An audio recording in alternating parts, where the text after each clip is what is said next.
guys, ganap nga. Ay, nandito nga kami ngayon sa may Guagua, Pampanga. Meron nga kami inasikaso ngayon dito at nadaan na rin kami dito sa paborito naming cafe na pinupuntahan. Ito nga yung Cafe Bloom na talaga namang small but terrible. O paano ko yun nasabi?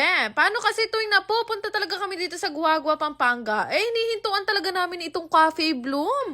From the name itself, makikita nyo naman kung bakit siya tinawag na Cafe Bloom. Pagpasok mo kasi, ay talaga namang mapapa Ohio gozaimasu ka na lang.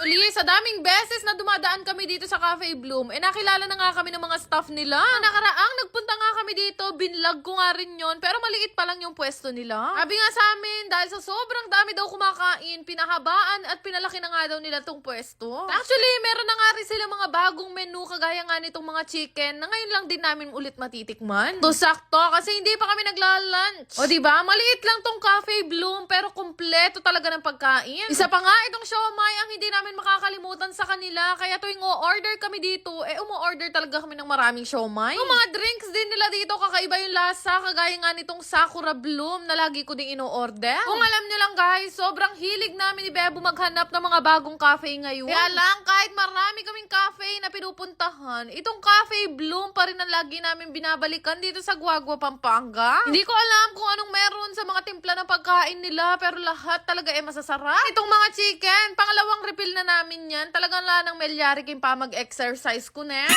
Ala na naman, panibago pag uwi namin, balik na naman ako sa day 1. Naksyota. Nung nakaraang nagpunta nga kami dito, natandaan ko wala pa silang rice meal, pero ngayon, pang mayaman yung rice nila, kulay asul.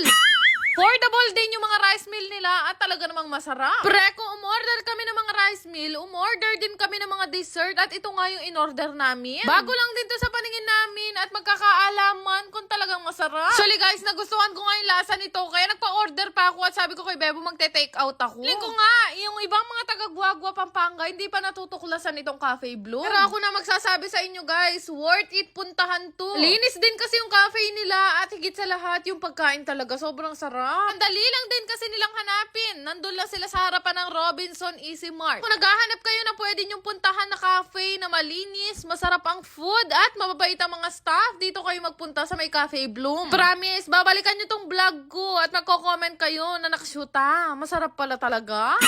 Kaya wag ka na mag-ipon. Pumunta ka na rin dito sa may Cafe Bloom. Nakashoota. Yan lang naman. Salamat!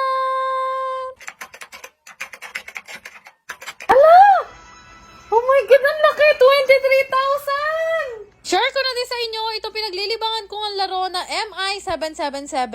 Sobrang daming laro na pwede nyo pagpilian dito, pero ito ay pinagbabawal ko sa mga bata. Libangan ko lang rin to at nilalaro ko lang to kapag may extra ko. Nyo guys, napakadali lang laruin nito at minsan nga hindi ko namamalaya na malaki na pa na yung napapalanunan ko. Syempre, gaya ng ibang laro, may nananalo at may natatalo din dito. Swertiyan lang talaga yung labanan dito, pero ngayong araw mukhang sinwerte ako dahil nanalo ako ng halos 100,000. So syempre, hinay-hinay lang tayo sa paglalaro at pagtaya. Sabi nga nila, lahat daw ng sobra, bawal. Pero syempre, wala din namang masama kung gusto mo subukan. Kaya kung gusto mo ring itry, lalagay ko na lang yung link sa may comment section.